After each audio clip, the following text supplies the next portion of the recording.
İslam'ın serüvenini okurken mutlaka ve mutlaka Allah'ın Resulü'nün veya daha sonra sahabenin, daha sonra bütün Müslümanların Yahudi bir komşusundan söz edilir, Hristiyan bir komşusundan söz edilir.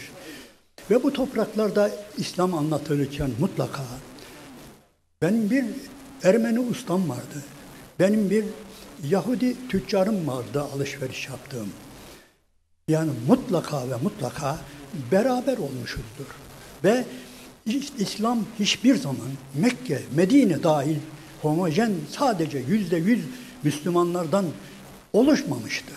Mutlaka birileri hem de ciddi anlamda birileri bulunmuştur ve Rabbimiz böyle takdir etmiştir. Biz böylece bir arada yaşamayı hep öğrenmişizdir. Ve en güzel yaşamadır bu. Daha hatta mecusilerden, müşriklerden bahsedilir. Allah'ın Resulü vefat ettiğinde zırhının bir Yahudi tüccarda rehin olduğuna dair rivayetler var. Evet, sözü uzatmak istemiyorum. Böyleydik biz. Ama öyle bir gün geldi ki bunlar yok oldu. Bunlar yok oldu. Niye yok oldu? Onları bilemiyoruz. Bunları kaybettik. Onları kaybettikten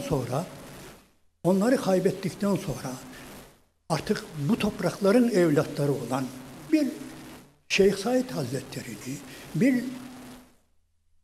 Seyyid Rıza'yı, bir Muhammed Esat Erbili'yi, bir İskilipli Atıf Hoca'yı, bunların hepsinde hain ilan ettik. Hepsi hain ilan edildi. Ve sonra öyle bir an geldi ki hatta epeyden beri nedir? Bu ülkenin bütün partileri CHP Genel Başkanı Mustafa Kemal'in ilkelerine yemin ederek göreve başladılar. Biri izah etsin, ya biz başka partiyiz desin diyemediler. Ve çocukluktan itibaren doğar doğmaz yani en ufak bir şeyde kitapta eline kitap alan bir ister tarih olsun, ister coğrafya, ister fizik, ister kimya, ister hayat bilgisi ve bir dayatmayla karşı karşıya gelindi. Bugüne kadar gelindi. Anlatmıyorum, bu uzun gider zaten, ufak bir selamlama konuşması. Sonra bir baktık anayasa. Bu anayasa değişikliği bugünlerde bir daha gündeme geldi. Ondan da önce toplumsal çözüm, terörsüz Türkiye, güzel. Yani bütün bunlar biz iyi niyetle karşılıyoruz. İnşallah öyledir. Ama innemel âmâlü binniyat. Ameller niyetlere göredir. Bunun için söylüyorum. Çünkü tereddüt edenlerimiz var. Edebilir de haklı olarak da acaba bugünkü iktidar partisi mevcut kitle artık yetmiyor da yeni yani oy tabanı mı arıyor? Onun için şu mu bu mu falan. Yani bu niyetle de olabilir veya etrafımızı saran büyük tehlikeden dolayı yani bugünkü yani mevcut kitle yetmiyor. Onun için biz içimize şunları bunları da almalıyız, Kürtleri de almalıyız, Arapları da almalıyız, bunlar da falan. Bütün bunlar inşallah iyi bir neticeye varır hangi niyetle olursa olsun. Ama unutmayalım ki muhterem kardeşler, bu anayasalarda eğer özellikle dikkat ediyorum, dikkatinizi çekiyorum.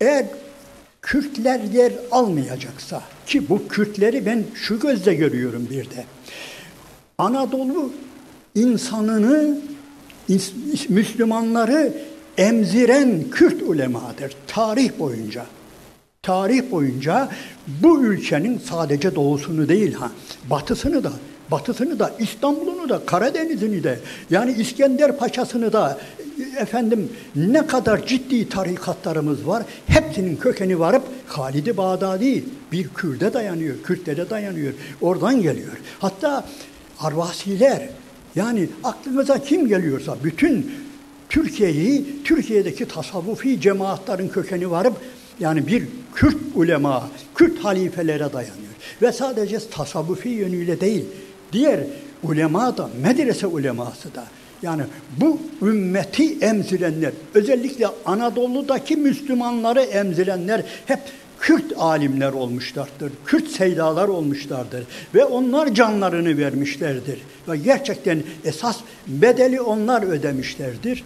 Onun için eğer bu anayasada eğer bir almayacaksa, burada yer olmayacaksa, bir Kürt ismine yer verilmeyecekse, yani bu ülkenin, bu ümmetin önemli bir, özellikle bu coğrafyanın önemli bir bölümünde eğer Kürt ismi zikredilmeyecekse, onun için bu bilmiyorum kendi kendimizi yani bir daha aldatmak gibi bir şey olacak.